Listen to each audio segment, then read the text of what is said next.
Muy bien, grandes avances que se están realizando sin duda en muchas de las localidades, con un gran esfuerzo, con muchísimos aportes económicos que se están adquiriendo estos insumos y también, como decíamos, estos medidores de temperatura que beneficia a la prevención y vienen a sumar a todas las medidas que vienen realizando desde las diferentes comunas y en este caso desde Ricardone. Nosotros vamos a cambiar de tema, vamos a dejar un ratito de lado lo que es el aislamiento, la cuarentena, el coronavirus y vamos a hablar del 1 de mayo, del Día del Trabajador, mañana que vamos a estar festejando un nuevo día y conmemorando, por supuesto, esta fecha. Y lo vamos a saludar nuevamente porque ya lo tenemos en pantalla. Mario, ¿qué tal? ¿Cómo estás? Hola, ¿qué tal, Cari? Volvemos a retomar el contacto y efectivamente, como lo anunciabas, se prepara.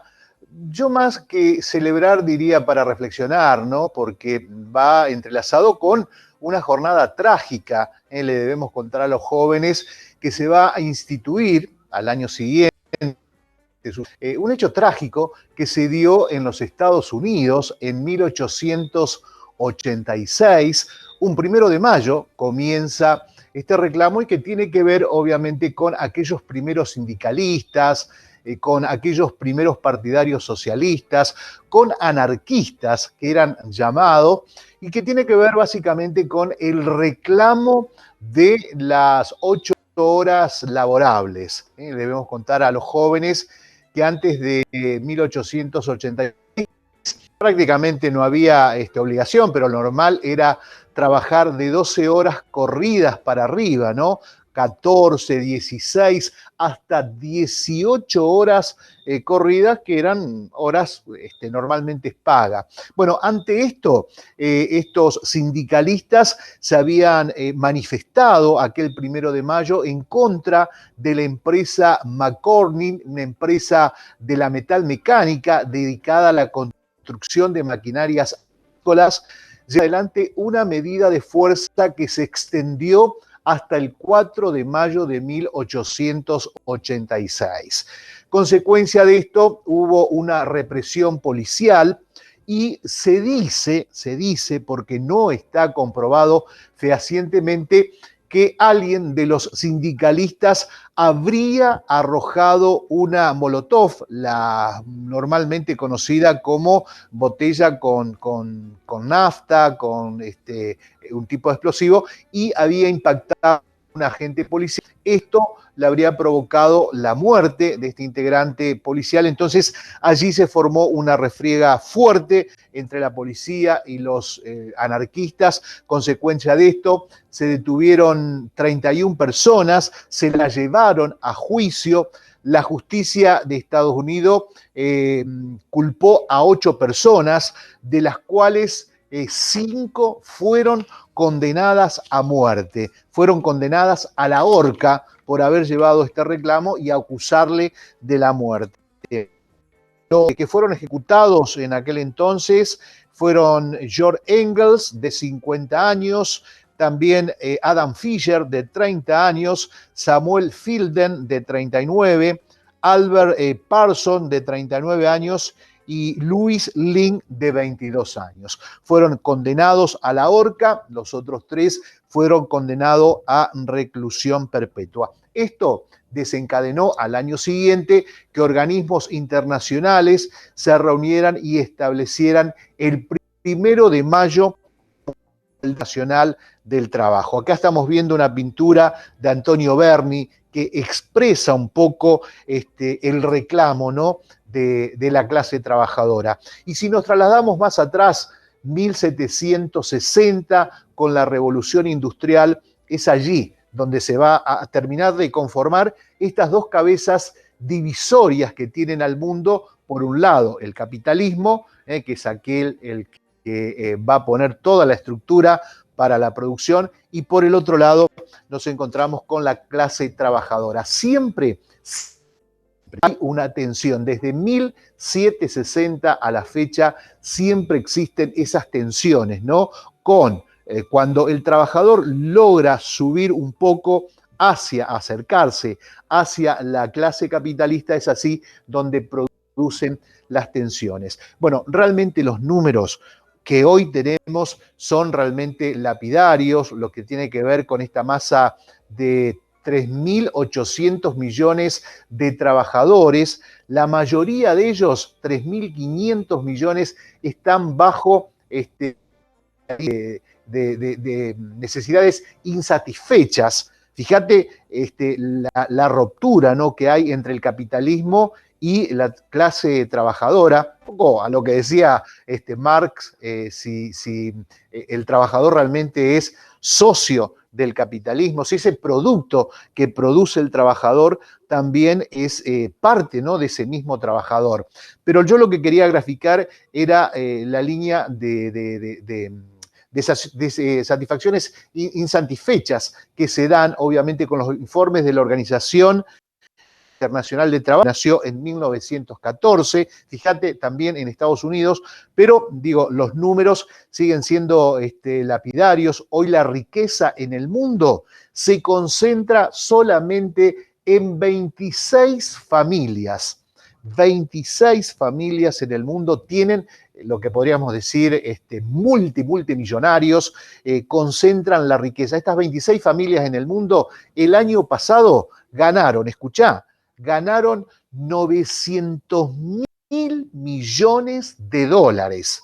Una ganancia el año pasado, 2019, una ganancia de 2.500 millones cada 24 horas, concentraron esas 26 familias en el mundo. Es por eso que la brecha cada vez está más separada. Y bueno, y hablar en nuestro país antes del coronavirus, por supuesto, ¿no? Porque lo que va a traer luego de esto, la diferencia, ¿no?, entre el trabajador asalariado, quienes están en negro, realmente va a ser también desencadenante, ¿no?, para nuestro país. Lamentablemente con números que, bueno, dejan a la Argentina, yo lo había notado aquí, por ejemplo, para nuestro país, la masa salarial que hoy está sin trabajo está trepando los 2,5 millones de trabajadores. Pero estábamos hablando antes del coronavirus, o sea que esto puede llegar a impactar más. Y en relación a la riqueza que generan esas 26 familias, 900.000 millones de dólares, yo lo comparaba, por ejemplo, que la deuda externa argentina a la actualidad de hoy está entre los 300.000 millones de dólares aproximadamente, ¿no?, que comenzamos a contraer esta deuda desde 1824 con aquel primer empréstito de la Baring Brothers para la Argentina, ¿no?, ese $1 millón de esterlinas que se habían pedido, que había gestionado Rivadavia para la construcción del Puerto Nuevo de Buenos Aires, cosa que nunca se llegó ¿no? Y bueno, es de ahí la Argentina comienza a generar esta deuda externa con los distintos gobiernos. Fíjate que desde 1824 tenemos 300.000 millones de pesos. Y la riqueza que el año pasado concentraron estas familias asciende a 900.000 millones de pesos, ¿no? Fíjate la brecha, la separación que existe entonces en lo que es la producción y el trabajo, obviamente, del obrero, que cada vez está más suplantado por maquinarias, por este consumo también infernal. Tenemos dentro del capitalismo, ¿no? Lo que se fabricó hace 6 meses ya ahora no sirve, ¿no? Hay que volver a generar. Los bolsillos caídos de los trabajadores hacen que el poder adquisitivo sea cada vez menor. Realmente tiene que ver con esto un poco la historia, entonces, montarnos a aquel 1 de mayo de 1886, lo conocemos como los Martes de Chicago, y aquí en la Argentina con la CGT, la Confederación General de Trabajo, 1923, que se conforma, y que la CGT también, fíjate el proceso que se dio en la Argentina a defender a los trabajadores, bueno, desarrollando como un organismo totalmente autártico, ¿no? Que tenía una situación muy laxa e independiente, hasta que el gobierno de Perón los invita a integrar la conducción de la República Argentina, también dando fuerza a todo lo que son los derechos laborales, ya sea derechos reivindicativos para el hombre, para la mujer, en lo que son las vacaciones, el aguinaldo,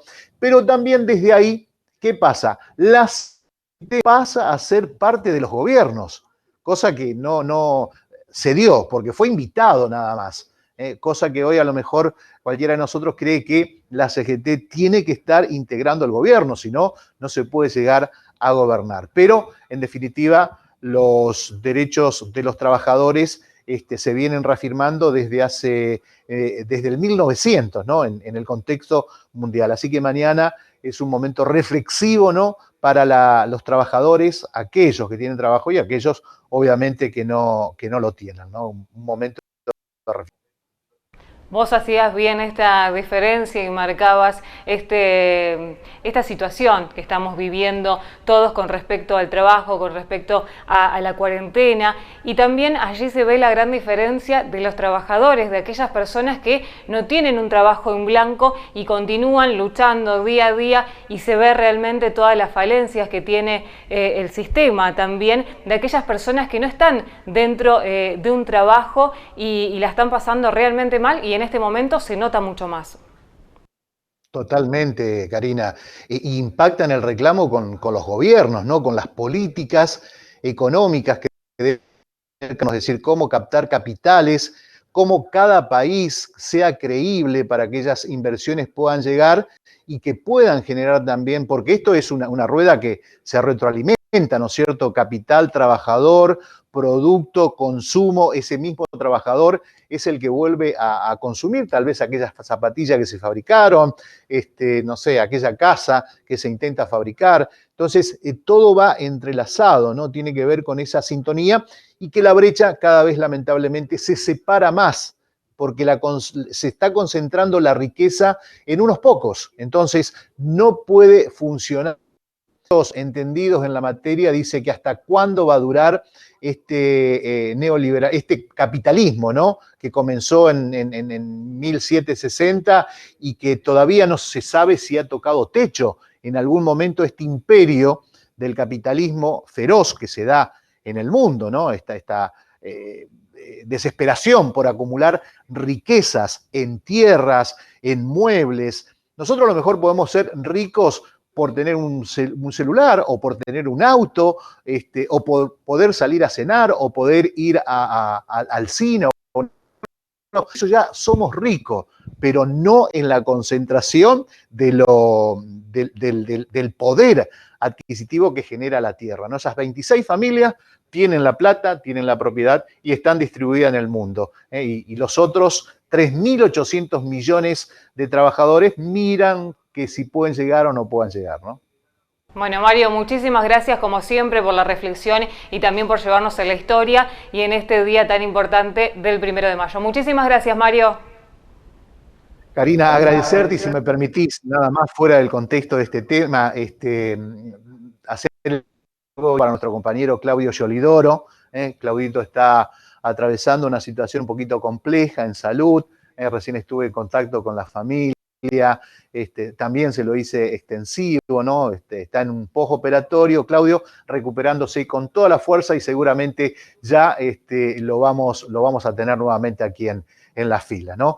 Las enfermedades son así, nos pasan por allí algunas facturitas, la edad, hay que, bueno, bajar un cambio, quedar en manos de los médicos, pero para dar un poco más de fuerza entonces y seguir adelante. A la gente que ha preguntado mucho por Claudio, está en un nosocomio en la ciudad de Cañada de Gómez, un polio que seguramente ya en los próximos días va a estar junto a su familia. Simplemente feliz Día del Trabajador para ustedes, Karina también, y bueno, nos reencontramos como siempre con la información.